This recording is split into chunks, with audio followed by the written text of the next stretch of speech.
Confession. I watched Sinners so you don't have to. Well, not yet. I'm about to. And I'll explain what that means in a second. But this is my review from a Christian worldview perspective. Sinners is the new movie that has everybody talking, starring Michael B. Jordan and a cast of some very talented actors and directed by the same gentleman that brought us Creed and Black Panther, Ryan Coogler. With its bold title, Sinners, it's raised a lot of eyebrows in the Christian community, leading many people to ask us in our Patreon community, is this permissible for Christians to see? Is the genre of horror permissible for Christians to see? But the other side of the aisle is saying this movie is a cinematic masterpiece that can potentially reveal something about the spiritual realm, which I guess could be a net positive for Christians. And there's been some concerning things said about this movie, specifically from the director himself regarding conjuring his dead uncle's spirit. I would often find myself putting on those old blues records to remind myself of him, and it would almost be like I was conjuring him. Like if I listened to it long enough and close my eyes, I could feel him like kind of listening along with me, maybe telling me a story again. And one of the female leads reveals some fairly concerning people on set that were helping with different spiritual practices. Hoodoo is a real practice, and we had a hoodoo consultant, and I spoke to hoodoo priestesses. So it is very much grounded, real, and practiced, and I think he's really treated it with as much respect and honor as possible, because I do feel like the Western world media has kind of shown us like a really dark side of voodoo, and I didn't know it was such a healing, loving, spiritual, connected practice. I feel so empowered and inspired by the people I've met. A bit alarming. She thinks that hoodoo, which is a form of voodoo, apparently is a loving and healing practice. And so is having these consultants on set concerning, or is it just there to help the narrative of the film? In a press junket, she also made this statement. Well, it should be the case that the God of your childhood shouldn't be the God of your adulthood. Like, you should grow and learn and question and then also know that you know nothing and that there is something so much bigger. And I found more questions with Annie. I found more wonder with Annie. The God of your childhood should not be the God of your adulthood. And I think that is so key about religion is, for me, when you question religion, the more you become closer to God, at least in my experience has been. It's also interesting to hear the interviewer echo and champion this idea of how the God of your childhood shouldn't be the God of your adulthood, which is interesting why we see so many in Hollywood celebrating practice that is more personal and more spiritual versus the God of Abraham, Isaac, and Jacob. And I do find it fascinating that in Hollywood, there does seem to be a high view of your faith needing to evolve to something that is open and malleable and not committed to a dogma, which in and of itself is a dogma. And I've had such an evolution with my spiritual or religious walk. And so over time, I used to be very religious, like growing up in the church as well, but my evolution has evolved to being open to more spiritual dynamics. So religious upbringing in the church, it's evolved. He's enlightened. He's open to other spiritual practice. This is kind of the spirit of the age with regards to what's happening today. You see less and less people that are full-on materialist and more people that are open to something, just not Jesus being God of the universe. So I haven't seen this movie yet. I'm going to suspend judgment and belief. I'm going to go see the movie right now, and then we will jump into our raw, unadulterated, live reactions to the movie Sinner. But before we get into that, guys, my name is Ruslan. This channel exists to encourage, empower, and inspire you to live a life that blesses God. Sometimes that looks like us doing the hard work for you and going to see a movie you're afraid to see, to give you guys our thoughts and if it's appropriate. So if you're new here, or if you're not new here, do me a favor, hit that subscribe button. It's a huge percentage of the people that watch this channel regularly. Just kind of let the algorithm serve it up to you. Hit that subscribe button as we're on the road to 800,000 subscribers, and we'd love to celebrate that with you. You keep dancing with the devil. One day he's gonna follow you home. All right, let's jump into our raw, unadulterated thoughts immediately after seeing Sinner. Ruslan. All right, so we just got back from the movies, saw the movie Sinner. Zach Sprazzo's here with me. Very interesting. Very interesting movie. I got a ton of notes. Spoiler alert, there's going to be spoilers in this movie. I don't want to hear it. Yes. Not in this movie, in this video. There's going to be spoilers in this movie. I don't want to hear any shenanigans. Okay, premise of the movie. Give me the premise. Okay, so there's these two brothers played by Michael B. Jordan. Okay, Yep. twin brothers. Twin brothers. I wonder if he got paid extra to play I was about to two say, I was like, he people. better get paid double time. So Michael B. Jordan playing twins and Smoke and Stack. Smoke and Stack. I think they're called the Stack Twins, or what do they call Smoke and Stack twins. Smoke and Stack Twins. Smoke Stack twins. They're down from Chicago. They have a little bit of money. Allegedly affiliated with Al Capone. Yep. So they have some sort of mafioso figure going on. And they've done some sketchy stuff. I'm not going to get into all the details, but they got some bread. And their little cousin named Sammy, preacher boy, his dad is a pastor. And the opening scene is they're in a church, and it's the end of the movie that starts at the beginning of the movie. Yep. He wanders into the church, scratch on his face, and then his dad is telling him to repent, put the guitar down. I got some issues with this. I got some serious issues with this. And Sammy is kind of having this like repentant moment, if you will. He comes home, tells his dad, and so then it flashes back 24 hours prior and just basically gives us the entire story. Now, the problematic parts about this movie is there are some issues that contrast the biblical worldview. The most obvious one being hoodoo, which is using these relics and combinations of holy water and what was garlic. to garlic. create these wooden potions. stakes. Yeah. So basically, what they were doing is the Smokestack twins were coming back to Mississippi to open a juke club where it was going to be all blues. So this was kind of the club scene, club lifestyle, and they were going to use their new riches to start a new endeavor back home. And so there is this this juxtaposition that music is darkness, right? And that's what you're saying. Like the preacher saying, put the guitar down. Now here's a frustrating thing. Again, we're going to give you guys the macro. Now the reason why we watch this movie is because we study culture. So if this is what people are excited about, and this is what people are talking about, why would I not engage with it? Right? We studied the movie. I have 2 pages of notes that I'm going to go over with you guys. Yeah. And so this is one, cinematically, you can see, we could disagree with it all we want from a worldview perspective and the glorification of witchcraft and other things perspective. But cinematically, it is very well executed. You're a film guy. It's shot amazingly. I was hooked in the beginning of the movie. Spectacular. Yeah. The composition is phenomenal. The pacing is good. Yes. And then you're so invested in the story, almost an hour and a half in, that then it becomes a vampire movie. Yes. This premise is, it's not just a historical drama, right? Of guys in the 20s that are starting a juke. Where this turns horror is essentially along the process. You find out that Smoke, his baby mama, is she's a humble woman in her small little shack in the Mississippi bayou, and she practices some voodoo witchcraft stuff. Yes. And so by creating a potion to protect Smoke, as he's been wilding, he's been to Germany, he's been working in Chicago, he's been doing all kinds of sketchy stuff. He's been all around the world. He's back, and basically he's like, why couldn't you bring we find out, reveal again, spoiler alert, that they have a baby that passed. Yep. And his pushback is like, why didn't you save the baby? You could do all this other stuff. And she's like, I don't know why I couldn't save the baby, but like this potion, this thing I gave you, this little thing, what is this, like a charm? Charm, is what kept him and his brother safe as they went all around the world from, I believe, World War I in Germany, back to Chicago, working with Al Capone, coming back. Now, some of this is like based on real characters. This is not a documentary. It's not historic fiction, but it is loosely based on Robert Johnson, who's a gentleman that sold his soul. And there's a Kendrick Lamar tie-in I'm going to bring back full circle on a song called Reincarnation that I had issues with from his last album, GNX, which I think actually the premise is similar. It is. Yeah. So this movie sets the stage. They're hustling, they're moving. There's some crossover conflict with the KKK. We're all kind of crossover conflict with the white hats.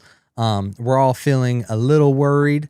And then, as you said, an hour and a half in, it becomes a vampire movie. Which, a little jarring. I'm not going to lie. A little bit. I laughed. Yeah. I said, That took an interesting turn. Yeah, I was like, wow. I was so I invested. know it was a horror movie, but I didn't quite understand. And just to be fair, like the opening scene is pretty spooky. Like that's probably the most jarring when he's in the church. His dad puts his hand on it and flashbacks to him getting attacked by all these creatures, and we can't tell if they're demons or what they are exactly. So the opening is pretty jarring. It's pretty scary and spooky. Yeah. So it starts very strong horror, then it turns more drama, and then it comes back to horror with the vampire twist. And then that's where Voodoo Lady comes back around as far as a main lead character. She becomes kind of the one that she's a sage. She's the one she's that's a sage. Yeah, she everyone. knows about vampires. She knows about how to deal spirits. with them. And there is a consistent callback to Christian imagery in this film. She talks about holy water. She does. So she specifically, she specifically talks about to kill these vampires, you got to use holy water. Yeah. But then like garlic, and then you have to have stakes. That's vampire lore, though. Yeah. That's like long time vampire lore. The holy water? No. The stakes and the garlic. And the garlic. Yeah, and the silver. Yes, the that's silver. What they're. Yeah.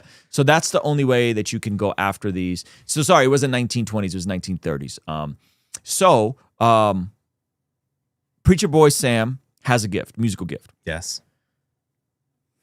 Before I get into my critiques with the issue in the glorification of this sort of stuff, let me first give you my critique of the macro of the movie.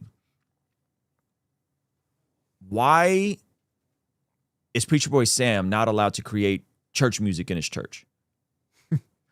If he has this incredible gift from God, because his older cousins gave him a guitar when he was little, and he's this phenomenal guitar player, why is he not leading worship and playing in the church?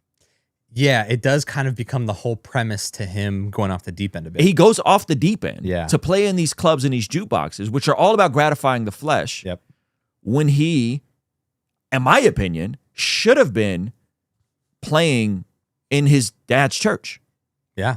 And helping other people learn how to play in the church. And I did a little bit of research on this. So most of our modern music comes from Christians. I don't know if you know that. Like if you go back to Beethoven and Bach, all that stuff, like that comes from the Christian tradition. Now, in America, a lot of our pop music comes from blues, which rock and roll came out of that, which disco came out of that, which hip hop came out of that, which neo soul came out of that.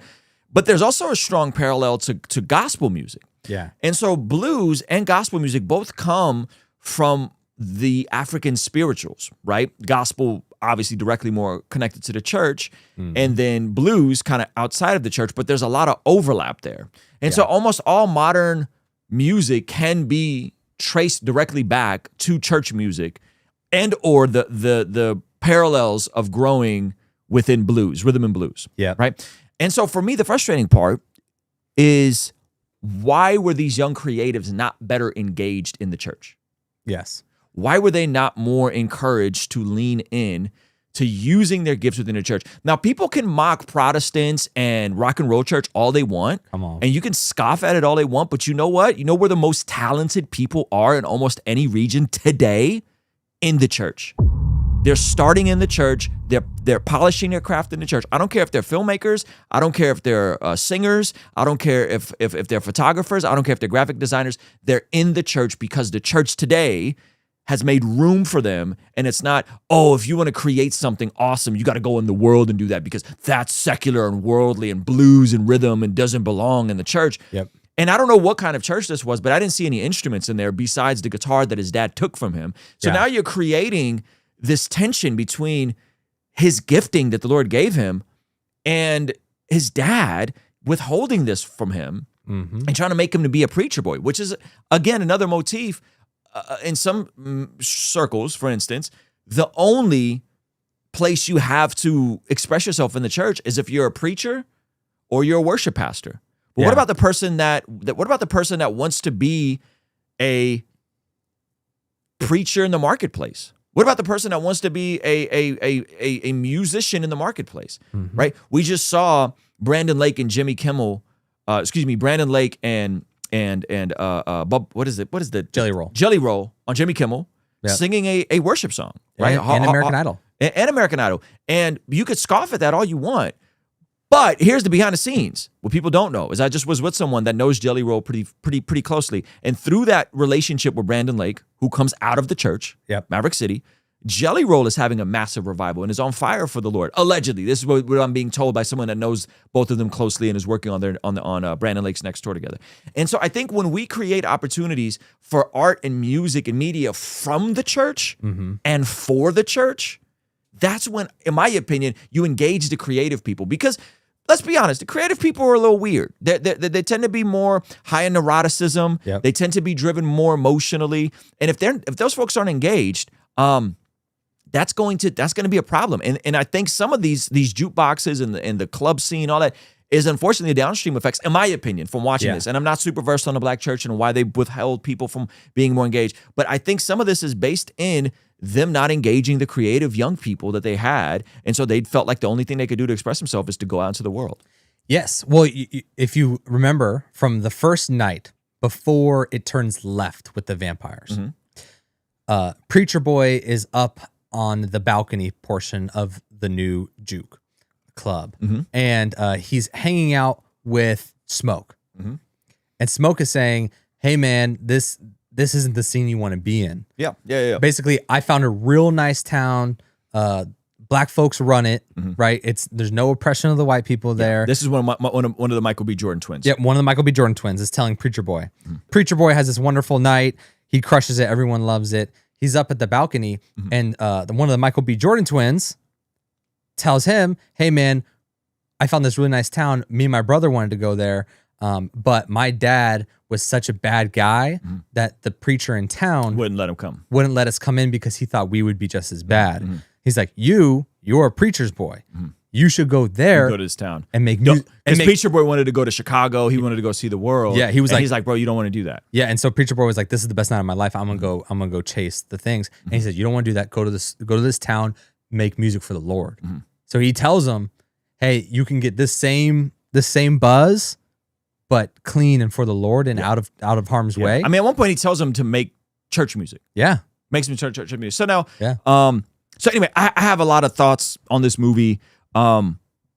Here's a general things before I get into the voodoo stuff. Here's a general vibe. Religion is archaic.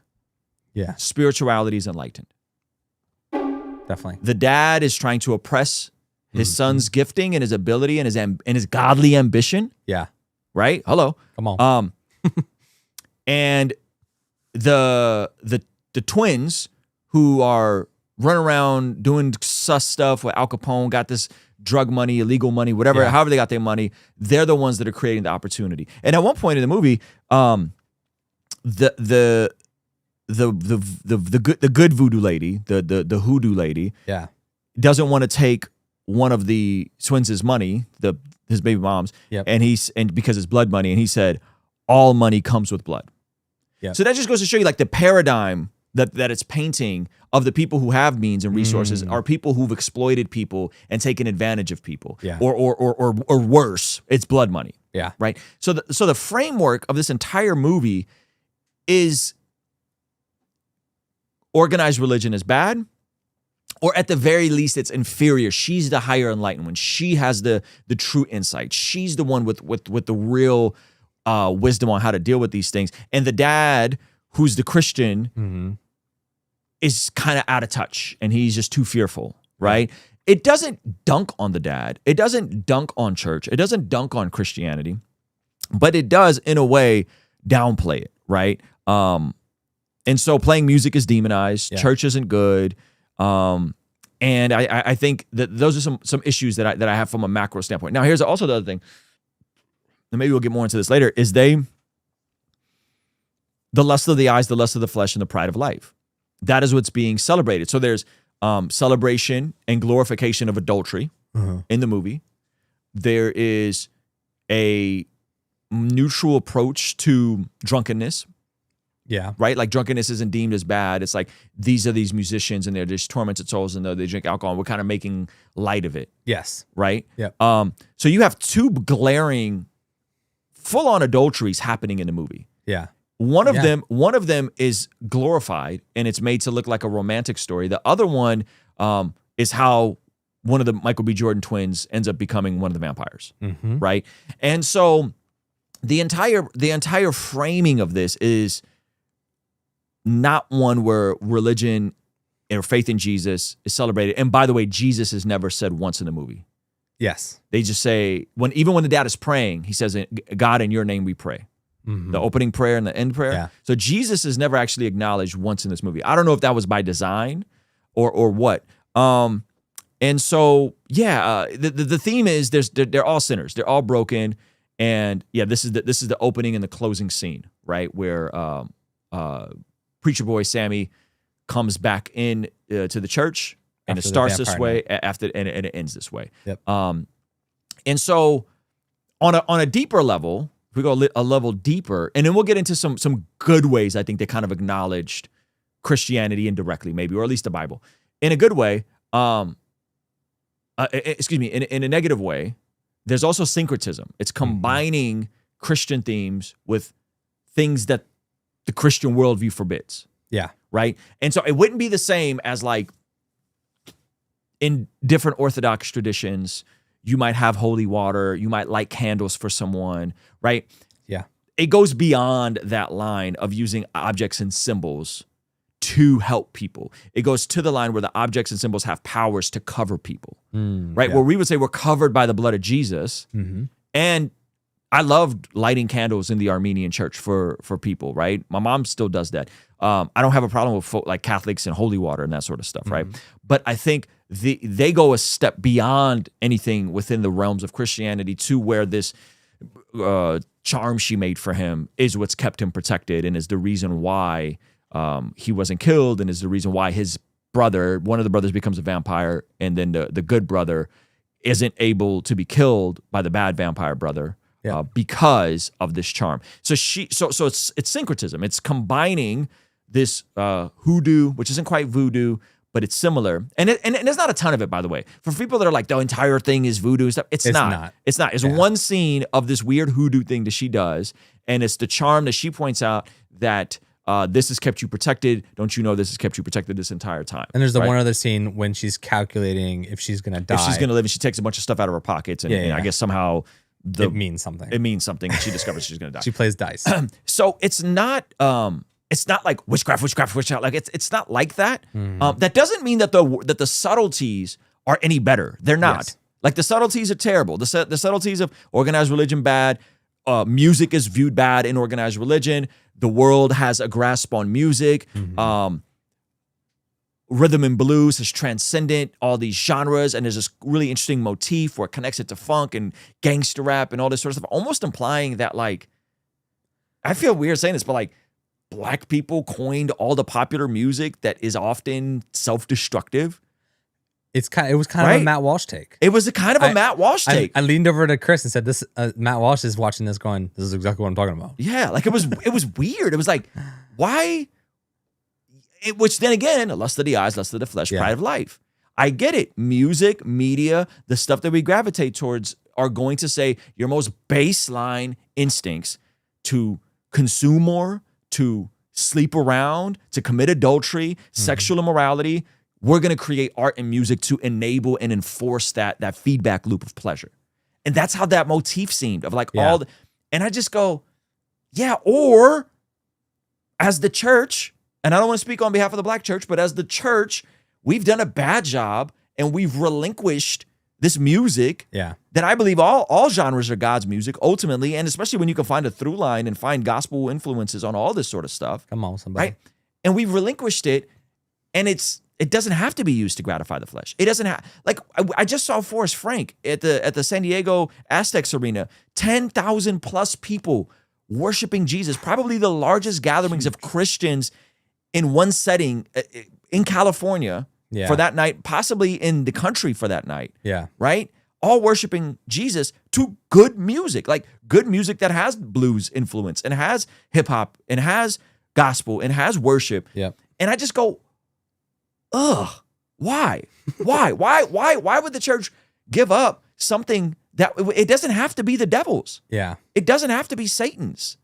Right? So I thought some of that stuff was really weird. Like I didn't like that. I was like, this makes me uncomfortable to frame black music this way.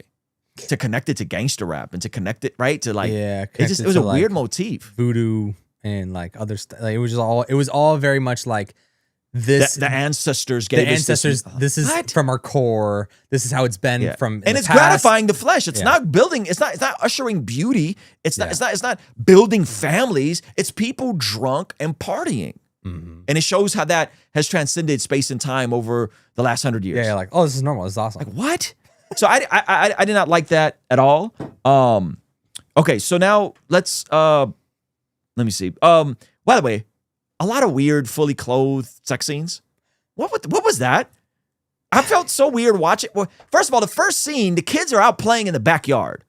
Yeah. And they're fully clothed and they're getting it all. It's just like awkward. Like whoever scripted those scenes, I don't know if they were like, well, because there's some Christian elements, we're going to not go all out. But they were just these weird timed scenes that were, again, glorifying adultery, glorifying fornication. Yeah. I mean, they were softening it. Maybe it's the cultural time that we're in where people are talking a lot about like, no one really wants sex scenes in movies anymore. That's true. Yeah. And so maybe they're trying to like, Just don't put them in. they're trying to have this. Exactly. You could have just faded. Oh, 100%. Could have just, they're kissing, faded. Yeah. We know what's about to We happen. don't need a close up on the face. We don't need them fully clothed. Yeah. Yeah. Walking in the room weird. fully clothed. It was weird. Super weird. Yeah. Now let's go to. But there's never a naked person in the movie. There's never a naked person. There's no nudity in the movie, which again, that's a one plus. Now here's a line that bugged me. Blues wasn't forced on us like that religion. What they talking about? Christianity. Yeah. We got to choose blues. And even though I'm a drunk and I'm an alcoholic and my life is withering away and I'm chasing my most baseline desires for pleasure and dopamine, at least it wasn't forced on us like religion. Which, again, you guys can check out Urban Apologetics. Dr. Eric Mason, others have made the case that Christianity has far deeper roots in northern Africa and even deep parts of Africa than anywhere in Europe in terms of the historical aspects of it. So this idea that, again, Christianity is the white man religion that was forced on black people, like it's so played to me. Like it's just very cliche. Yes. It's very low level cliche. Let's just say stuff that like everyone's gonna be like, yeah, but we're gonna get in touch with our real ancestry. It's like the real ancestry is Christianity. Yeah. Like it actually is Jesus, right? Anyway, he's told to go make church music.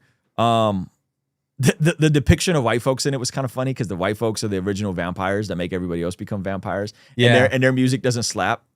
Yeah, the music was kind of bad. So the white folks. So they come up to the juke club and they come up and they're like, hey, so these three are already vampires, right? And so they're coming up and they're trying to infiltrate the juke and take them on. Apparently in vampire lore, you have to be invited in for the vampires to take and kill you and take you out. So they come up and they're like, we've got music and we would like to play with you when we have money to spend. Yeah. And I'm not saying their music was bad, but it wasn't as good as the blues music. It definitely, it was kind of corny too. Yeah, it wasn't good in how it was framed. Yeah. I'm sure if it was the best version of it, it would still be pretty cool. Yeah. But in comparison to how the blues was mixed and mastered and played and everything, oh man, it was their music was not good. So they get sent away. The Irish scene kind of slapped though. See exactly. They made it kind of go hard. Kind of slapped, yeah. So I want to hear what you got, but I also know that we have Chris's take, which is possibly the most Christian movie made this year. Yeah. Chris's take was good. Leading into Chris's take, I wrote down the wages of sin is death. Okay. And then Chris had this great take of how, as the people were becoming vampires, it was the motif of the 7 deadly sins. Yes. And I thought, oh, that's actually interesting. So the 7 deadly sins, you can help me kind of remember some of this, right? So the first one, basically, these guys come up and they're like, hey, we want to play. We have money to spend. We will spend it in here and we want to play some music and we want to all get along. They're really just trying to get in so they can eat people. They get sent away because everyone is very suspicious of some white folk coming in and then, I mean, as you should be in the 1930s. I mean, he had a great point. He's like, what if they just here to play music? He's like, yeah, but then what if someone steps on their shoe or looks at their girl too long? Like, it's going to be a problem. So I was like, fair. So they send them away. By the end of the night, we discover they run the books and they're not making enough money to sustain the club. They were getting not just cash, but they were getting plantation credits that a lot of the people in this region had. So they're like, oh, I don't have the 50 cents. I got 30 cents and some plantation credits. And they were trying to be nice and say, we'll take some plantation credits. End of the night, we don't have enough money. Like, if we keep this up, we're gonna fold. So the white girl that is family, because she's 1/8. She's she's a quarter black. Nope, not quarter. Is it 1/8? Okay. Because her grandpa was a half black. Oh, okay. So then her mom was quarter, and she's 1/8. So she's 1/8 black, and she goes, well, there's those white folks with the music down the street. I'll go talk to them. They said they have money to spend. And he's like, okay, here's a gun. She gets sent out. She goes over, sits with them, and they're weird. They get culty real fast. And they're like, we just need a fellowship. We just need it. And then it's all about universal love and kindness, and all that sort of stuff, right? In the scene, she's like, okay, you guys have money to spend? Like, yeah, we got money to spend. And they give her 2 like big, massive gold coins. Big W. From a different era that there's no way that they could have their hands on. So they're just like, yeah, they've been around. Yeah, they've been around. Yeah, super spooky. And so basically, that scene starts to come to an end. There's a hint that there are vampires. She gets spooked. She runs away. She backs away, and then the scene kind of ends. Fast forward, she gets into the she gets back into the club. She's hanging out. She asks to be invited in. Whatever. Barbara, what are you gonna do? We're just gonna stand there and block the door? There's this pattern that you have to invite the vampires in, which I think connects to the idea that you have to invite the devil in. Yes, I think it's vampire lore as well. Yeah, okay. I think it's general vampire lore, but there is a parallel there to sin needing to being a temptation, and you invite that into your life, and then the destruction comes. So you have an option to say no. So basically, she comes in, and she's the first person from inside the club that gets hit with the vampire business. Did we show this yet? Yeah, this is the part. Yeah, so she kills. She's the first one that comes back that is a vampire, and she kills one of the twins. Yeah, but we find out she got bit when she went out for money. So that's greed right here. So the one of the deadly sins, she went out for money. The next one, she was part of the clothed sex scene with one of the twins, and he gets bit and eaten. That's lust. Right? Then gluttony. We have one guy that was thrown out, and he was super drunk, and he was thrown out of the club, and then he gets bit. That's gluttony. Sloth, the guy guarding the door, cornbread, he is like, I'm gonna go take a piss. And so then he's like, just watch the door real quick. You know, that's debatable with that sloth, but I would say that's the cleanest. He wasn't doing a good job, basically. Yeah. He wasn't thinking ahead. Who knows? But I would call that sloth. He gets bit. Pride. Homegirl. The Asian girl. In the middle of, close to the end of the movie, she gets frustrated that all these vampires are out there and they're going to ruin their communities and eat all their families. And so she pridefully says, while she's screaming and being held back, why don't you just come on in? Boom. She invites all the vampires in because she's like, I'm going to kill you all. And then Wrath is played into this massive action scene. And then Envy, I don't really know exactly where that one would fall. But there are almost all 7 deadly sins attributed to a time. Folks that go out and become vampires. Attributed to a time that someone became a vampire and got bit. And becoming a vampire is also this weird perversion of the resurrection. So in the final days, we will be resurrected, right? 1 Corinthians talks about that. Jesus was talking about the resurrection of the dead, how God is a God of the living, not the dead. And so there's a resurrection we're looking forward to, and Jesus is the prototype to the resurrection in the end days, right? But the perversion of this is that the resurrection, the false resurrection of the vampires happens when they get bit and they die, and then they become resurrected almost immediately. And to mirror that point, closer to the end, they get into the lake water, and Preacher Boy is getting swarmed by the vampires. Perversion of baptism. Exactly. So the guy, the lead vampire keeps dunking him in the water, but in a very baptismal way. right? A perversion of baptism, symbolism of the resurrection. Yep. He's coming up. So there's a lot of like perversion of Christian imagery in this. Yeah. At one point, the vampire tells him, "This is the way." Yep. You know, like that's one of the lines. He says, "This is the way." The preacher boy starts reciting the Lord's Prayer, Prayer, and he recites it with him. and then the devil, who they start calling the devil, they're like, he's the devil, and he's here for the preacher boy's talent. Starts reciting the Lord's Prayer with him, and he says, "I hated that thing, but it still brings me comfort." And they all start reciting it.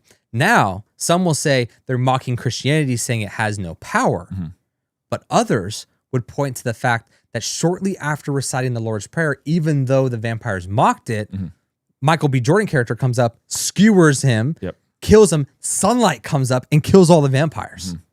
So you could almost say that despite the mocking of the Lord's Prayer, God still comes through and cleans up the whole situation.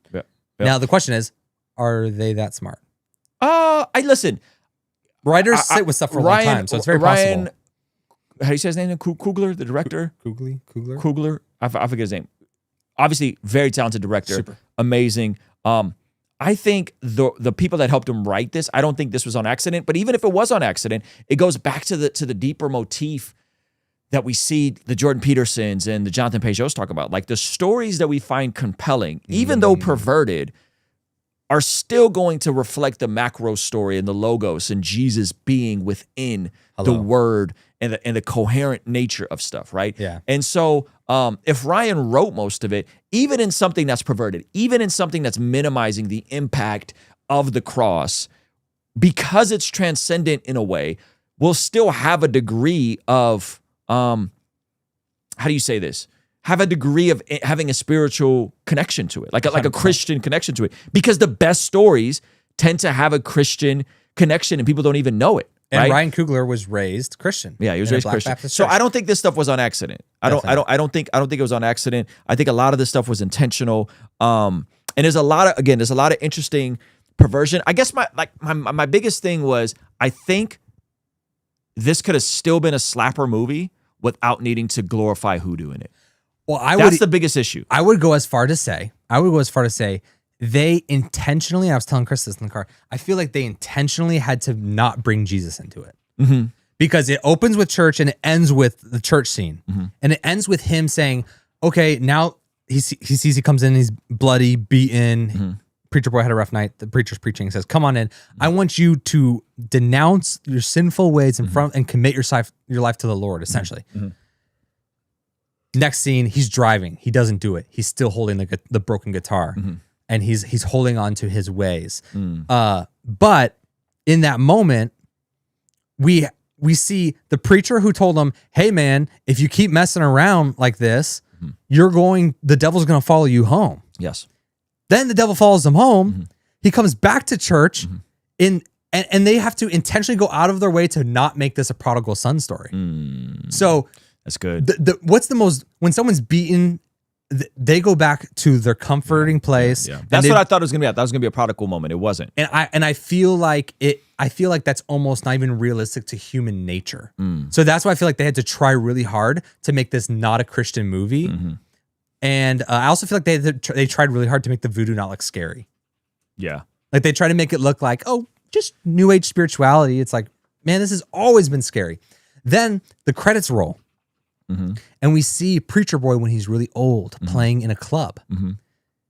And at the end of the night of the club, Michael B. Jordan, 80 or what is it, 70 years later, same age because he's a vampire, comes in with a homegirl, Mary, same age.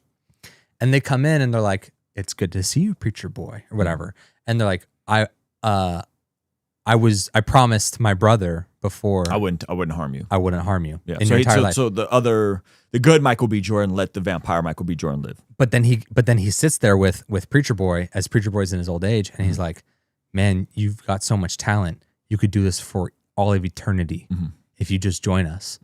And I can give you what we got, and you can go on tour and you can make so much money. And he still kind of turns it down. But Chris pointed out that is like a really interesting that like he didn't prodigal son it. He didn't return to Jesus, but even in his old age, he's still being chased down by temptation and by the devil. Yep. So I thought those all were very interesting, but you had a really interesting connection to Kendrick Lamar. Yeah, I think I had issues with this Kendrick Lamar reincarnated song. Anytime I say anything slightly critical of Kendrick Lamar, the Kendrick Lamar fanboys totally come for me. I think this is a very dangerous song for him to make. And you see it at the end of Reincarnated, where Kendrick Lamar is basically rapping from the perspective of Lucifer, right? And so the first two verses are from different black artists from history, and then the third verse he's rapping as himself, but coming reincarnated as Lucifer, right? My present life is Kendrick Lamar, a rapper looking at the lyrics to keep you in awe. And then he's having this conversation with God. I'm yelling, Father, did I finally get it right? Everything I did was selfless. I spoke freely when the people needed me. I helped them. I didn't gloat, even told them no when the vultures came, right? So this is pride. He's showing pride, but your pride has to die. Okay, Father, show me how. Tell me every good deed that you need. So God, so he's being prideful here, right? And then the reveal is, this is God talking now. Yeah. You fell out of heaven because you was anxious, didn't like authority, only searched to be heinous. Isaiah 14 was the only thing that was prevalent. My greatest music director was you, which again, it actually never says in the scripture that Lucifer or Satan was a music director in heaven. This is kind of like folklore. It was colors, it was pinks, it was reds, it was blues, it was harmony and motion. I sent you down to earth because you was broken, rehabilitation, not psychosis. But now, this idea that God sent Satan to earth for rehabilitation is just distorted on Kendrick's part. That's crazy. But now we hear centuries, you manipulated man with music, embodied you as superstars to see how you move, and you came, which that motif where they show all these popular genres, which again, people are ultimately gratifying the flesh, right? In those scenes, which again, I don't think any genre has to make you glorify the flesh. I think that's a perversion. You came a long way from garnishing evilish views, and all I ever wanted from you was love and approval. So this is Kendrick talking back to God. I learned a lot. No more putting these people in fear. The more that word is diminished, the more it's not real. What is the beginning of wisdom? Fear of the Lord, right? The more light I can capture, the more I can feel. I'm using words for inspiration as an ideal. So can you promise that you won't take your gifts for granted? So this is Kendrick's depiction of God, and Kendrick's depiction of God is asking real Kendrick, can you not take your gifts for granted? I promise that I'll use my gifts to bring understanding. He doesn't give him an answer, right? For every man, woman, and child, how much can you vow? I vow my life just to live in harmony now. You crushed a lot of people keeping their thoughts in captivity, and I'm ashamed that I ever created that enemy.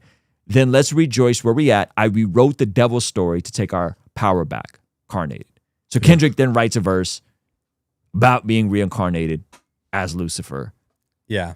Following, like it's almost like this movie sets that up in a way, right? Which I'm just like, ugh. Yeah. Ugh. Yeah. So would you recommend this movie? I mean, I think you can wait till it comes out on Netflix. Personally, Fair. Streaming. I think it's a good movie. Okay. I think it's a good movie. From an execution standpoint, I'm not stamping the content.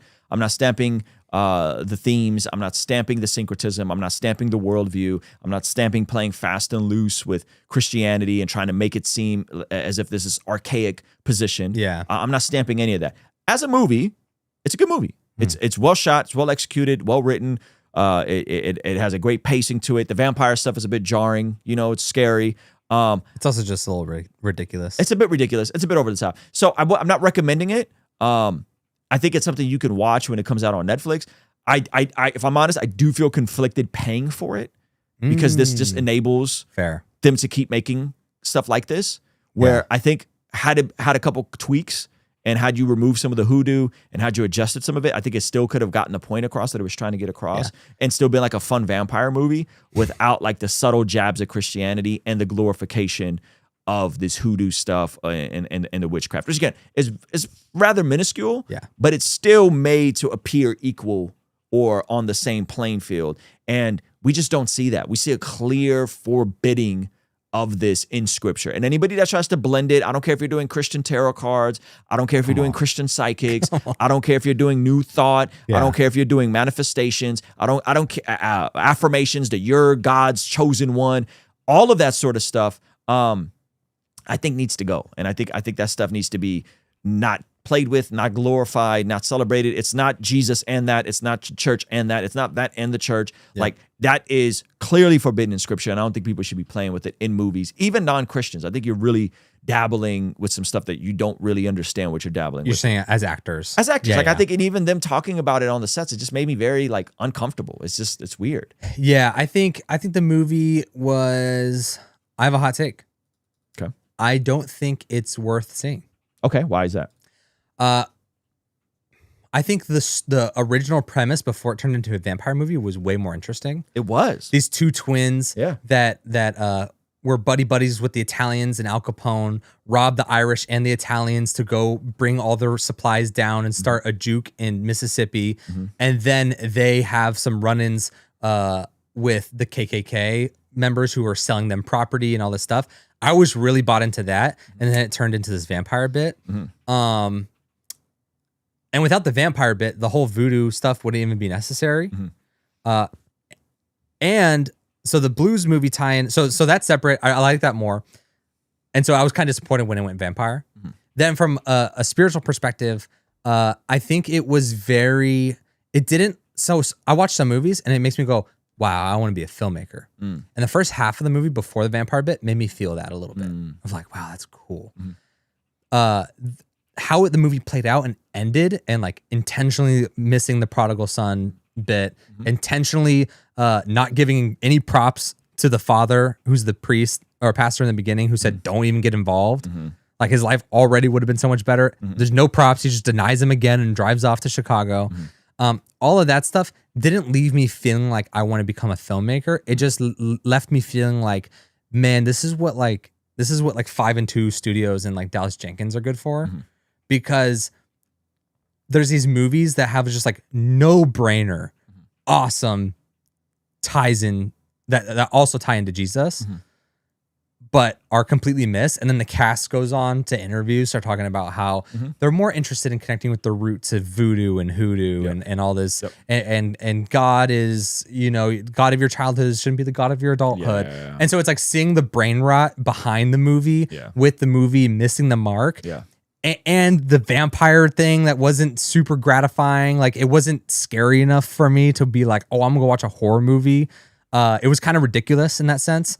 I was just like, man, I didn't walk away with anything. That's what it was. I didn't walk away. You watch Forrest Gump, you walk away with so much. You're like, wow, that's a moving story. This one was just kind of a lot of like, it's kind of a tragedy. It's a tragedy. It's a tragedy. It's a tragedy, and it's written. And there's no hope.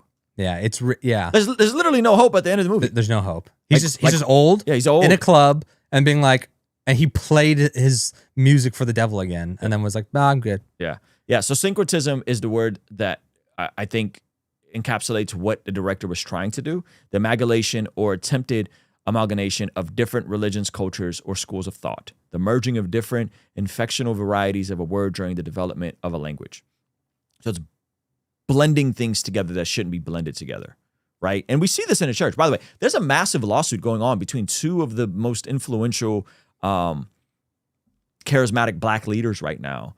And Really? one accused the other of witchcraft and voodoo as a Christian minister. And the one that got accused of that is now suing the other for $10 million. So like, if you think this stuff isn't happening right That's now, crazy. it's happening. I think it's happening with folks that do Christian tarot cards. Bethel has some weird tarot card stuff happening. This stuff is way more prevalent than people think it is. The blending of voodoo-esque type stuff or new agey, new thought type stuff.